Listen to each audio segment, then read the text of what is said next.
most of us, when we walk into the classroom to begin teaching, tell the kids either turn off your cell phone, right?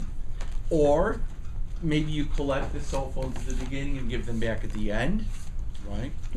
And we basically turn off all their technology, okay? And the problem with that is that technology is the world that the kids learn in and communicate in. This is what they're doing in public school by day, and it's what they're doing at night when they're studying together. I mean, I have a 17-year-old daughter, and when I started hearing male voices coming out of her bedroom at 11:30 at night, I got a little nervous. But she's on Uvu or whatever the networking site might be that particular day with her friends, and they're studying. And yet we tell them, take whatever you use to learn and to communicate and turn it off when you come in.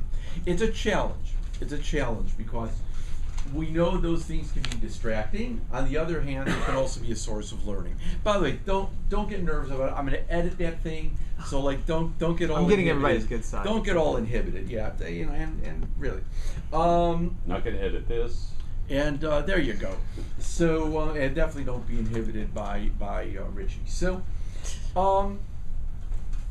there are alternatives. I'll give you an example. I was working with a group of teachers, and they said, you know, the problem we have with introducing technology in the classroom is we don't have technology. There is no technology in our classroom. Wrong. You're wrong. There is technology in your classroom. Every one of those kids who walks in with a BlackBerry, an iPad, an iPod, or whatever they're walking in with is bringing technology into that room, and we're pretending it's not there. Okay? We're pretending it's not there. And there are alternatives, because to a degree, what we're doing is we're saying we want to give you an alternative. We want to give you an alternative to what your life is, as opposed to saying we want to take what we have as Jewish educators and we want to try to add value to you as children, as youth. We believe that Jewish has something that adds value to your life. That is a hugely different message, okay? And those of you who were in my second session are going to hear some of this spiel again, but again, only as a very short intro. Our kids don't lead separate Jewish lives and separate secular lives. We may have done that as kids, those of you who are my age, okay, or older. But our kids, our students, are not leading two separate lives. They are leading one integrated life. And it may make us uncomfortable at times, but it's integrated in ways that ours never were. So, this is one proposal for how to take the technology that they bring to class and use it. And it's an idea that I started teaching with a number of years ago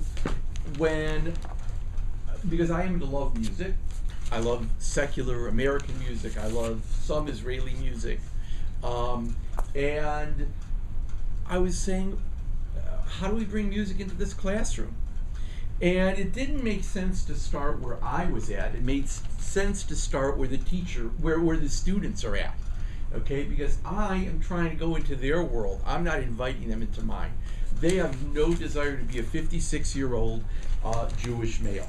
Okay, nor should they be. They should be who they are. I should be who I am. And our worlds can meet. And so what I started doing is going to students and saying, "What do you got on your little, you know, iPad, iPod, smartphone, whatever it is that you're schlepping your music around on? Because you're not leaving the house without your music. I know that. What do you have on there?" And they started telling me. And I started, and that began a conversation with, how does what you're listening to either convey a Jewish value or convey a value that sounds antithetical to Judaism?